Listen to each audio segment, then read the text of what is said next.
Hello दोस्तों, good morning. Date है आज 16 जून 2023 और स्वागत है आपका देवभूमि एजुकेशन उत्तराखंड में। 16 जून 1963 को वेलेंटीना तेरेस्कोवा अंतरिक्ष में जाने वाली दुनिया की पहली महिला बनी थी और ये मॉस्को से अंतरिक्ष यान वोस्तोव 6 में से इन्होंने उड़ान भरी थी। तो ये आज का हिस्ट्री का क्वेश्चन था। 16 जून 1963 को वेलेंटीना तेरेस्कोवा अंतरिक्ष में जाने वाली दुनिया की पहली महिला बनी। वोस्तोव 6 ये यान था।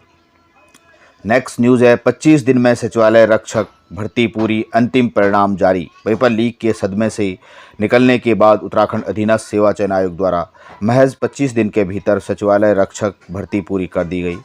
आयोग ने बृहस्पतिवार को देर शाम इसका चयन परिणाम जारी किया। 33 अभ्यर्थियों का चयन कर सूची विभाग को भेज दी है। आयोग के सचिव सुरेंद्र सिंह रावत ने बताया कि सचिवालय रक्षक भर्ती की परीक्षा 21 मई को किया गया था, जिसका परिणाम 5 दिन के भीतर 26 मई को जारी कर दिया गया। इसके बाद आयोग ने 13-14 जून को अभिलेख सत्यापन शारीरिक दक्षता परीक्षा करवाई और फाइनल रिजल्ट कल 15 जून को घोषित किया गया। सरकार दे सकती है नई भर्तियों की जिम्मेदारी। समूह गाँव भर्ती के लिए अधीनस्थ सेवा चयन आयोग की भर्ती रद्द होने के बाद कराई जा रही 3 परीक्षाएं एक चुनौती और अवसर है।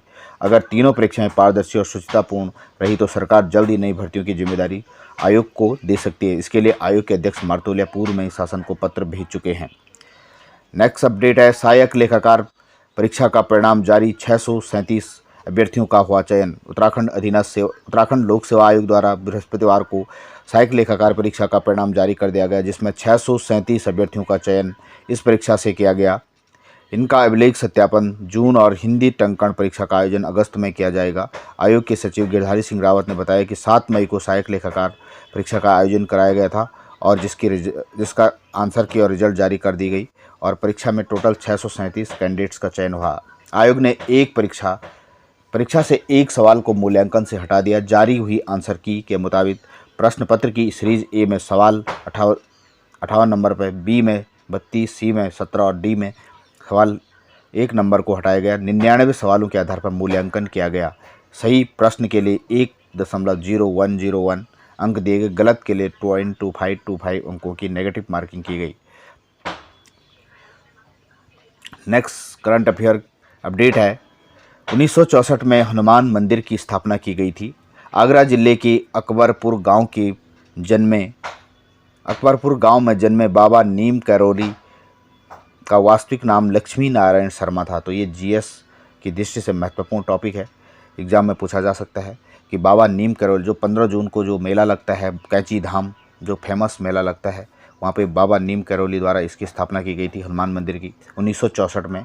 तो ये एक क्वेश्चन यहाँ से बन सकता है। और इनका जो वास्तविक नाम था लक्ष्मी नारायण शर्मा। मानता है कि धन धान्य और संपत्ति युक्त अपने परिवार को बाल्यावस्था में छोड़कर वो अपने घर से निकल गए थे। यहाँ से वह सुदूर गुजरात में मोरबी नामक स्थान से लगभग 40 किलोमीटर दूर एक वैष्णवी क्षेत्र के पास बावरिया नामक गांव में 6 से 7 वर्ष तक योग साधना में लीन रहे। तब उनका नाम बाबा लक्ष्मण दास पड़ा। साधना काल के दौरान वह अधिकतर एक तालाब में गर्दन तक डूबकर संसार से दूर रहते थे, तभी उन्हें ततैया बाबा की उपाधि भी मिली। 1962 में कैंची धाम आई और 1964 में यहाँ इन्होंने हनुमान मंदिर की स्थापना की। बाबा बेहद साधारण तरीके से रहते थे, अपने पैर भी किसी को छूने नहीं देते थे। कहते थे कि बाबा हमेशा ही राम नाम का स्मरण करते रहते थे। जिसके बाद उन्होंने प्रति वर्ष 15 जून को यहाँ कैंची धाम में मेला लगाया जा रहा है, जिसमें हज़ारों देशी विदेशी भक्त पहुँचते हैं। इस दिन विभिन्न धार्मिक अनुष्ठानों के साथ बाबा को मालपुओं का विशेष भोग लगाया जाता है। मथुरा के कारीगर हर साल 1 महीने पहले मालपुआ बनाने की तैयारी करते हैं। गांव में जन्मे बाबा नीम करौली का नाम था लक्ष्मी नारायण शर्मा। तो फ्रेंड्स, ये था टॉपिक। शक्तिकांत दास को मिला गवर्नर ऑफ द ईयर का award. RBI governor Shaktikanta Das ने लंदन में सेंट्रल बैंकिंग अवार्ड 2023 के तहत गवर्नर ऑफ द ईयर का अवार्ड प्राप्त कर लिया। सेंट्रल बैंकिंग अवार्ड 2023 के विजेताओं की मार्च 2 के अंत में घोषणा की गई थी और 2023 के central bank of the year award national bank of Ukraine को दिया गया। तो जो 2023 का central bank of the award मिला, ये नेशनल बैंक ऑफ यूक्रेन को मिला। शक्तिकांत दास को कोरोना महामारी, रूस यूक्रेन युद्ध और महंगाई के खिलाफ लड़ाई में उनकी भूमिका के लिए गवर्नर ऑफ द ईयर्स का अवार्ड दिया गया। भारत उन शीर्ष देशों में शामिल जिनमें महंगाई नियंत्रण और विकास का प्रदर्शन उज्ज्वल रहा। उज्जवल बना हुआ है। आरबीआई गवर्नर शक्तिकांत दास इस समय लंदन में है। मंगलवार को दास ने सेंट्रल बैंकिंग लंदन की बैठक में उद्घाटन सत्र को भी संबोधित किया। शक्तिकांत दास 12 दिसंबर 2018 से आरबीआई के गवर्नर हैं और ये आरबीआई के 25वें गवर्नर हैं। 15वें वित्त आयोग के सदस्य और G20 में भारत के शेरपा भी रह चुके हैं। वे राजस्व और आर्थिक मामलों के विभाग के सचिव भी रह चुके हैं। तो ये थे इम्पोर्टेंट करंट अफेयर का टॉपिक्स। नेक्स्ट अपडेट है, यहाँ पे हाइड्रोजन के टाइप्स को हम पढ़ेंगे। 3 टाइप की हाइड्रोजन अभी हाल ही में न्यूज़ में रहे, ग्रे हाइड्रोजन, ब्लू हाइड्रोजन और ग्रीन हाइड्रोजन। तो यहाँ पे जो ग्रीन हाइड्रोजन पर जोर दिया जा रहा है इमिशन को कम करने के लिए। ग्रे हाइड्रोजन ये स्प्लिट होता है नेचुरल गैस इनटू हाइड्रोजन और कार्बन डाइऑक्साइड में नेचुरल गैस स्प्लिट होती है और CO2 इमिशन इसमें होता है। दूसरा है ब्लू हाइड्रोजन, इसमें नेचुरल गैस हाइड्रोजन CO2 के फॉर्म में स्प्लिट होती है और इसमें कार्बन डाइऑक्साइड गैस को रिस्टोर और रीयूज़ किया जाता है। और जो ग्रीन हाइड्रोजन होती है इसमें वाटर स्प्लिट होता है हाइड्रोजन में इलेक्ट्रोलिसिस प्रोसेस के थ्रू, जिसमें वाटर और विंड के थ्रू ये पावर्ड होता है और इसमें CO2 इमिशन नहीं होता है। इसलिए ग्रीन हाइड्रोजन बहुत ही यूज़फुल है, इन्वायरमेंट के लिए काफ़ी इम्पोर्टेंट है। Grey hydrogen constitute India's bulk production और extracted from the hydrocarbons, fossils हो गए, नेचुरल गैस से ये निकाला जाता है और इससे CO2 बाई प्रोडक्ट CO2 बनता है। ब्लू हाइड्रोजन सोर्स ये फॉसिल फ्यूल है और ये CO2 यहाँ से इसके प्रोडक्ट बनते हैं।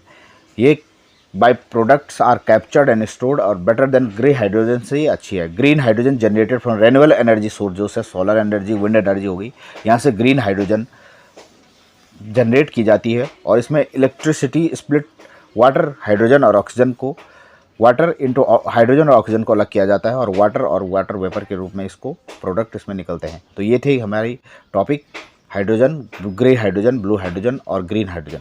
नेक्स्ट टॉपिक है, नेक्स्ट प्रैक्टिस क्वेश्चन है आज का। सिप्री, अभी हाल ही में सिप्री द्वारा रिपोर्ट जारी की गई है, global gender gap report, global gender social norm index, ये UNDP द्वारा निकाली जाती है। तो यहाँ पर सिप्री के संबंध में स्टेटमेंट दिए गए हैं। ये 1966 में स्थापित किया गया। ये एक स्वतंत्र अंतर्राष्ट्रीय संस्थान है जो संघर्ष, आयुध और शस्त्र नियंत्रण, निष्क्रियण में अनुसंधान के लिए समर्थित है। तो ये इसका राइट आंसर आपका हो जाएगा ऑप्शन सी। सभी दोनों स्टेटमेंट राइट हैं।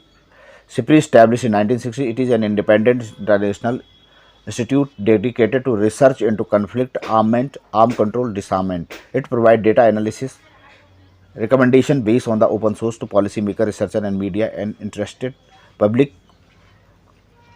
तो ये थे फ्रेंड्स आज का video. Thanks for watching video. जल्द मिलते हैं नए वीडियो में एक नई इन्फॉर्मेशन के साथ। नमस्कार।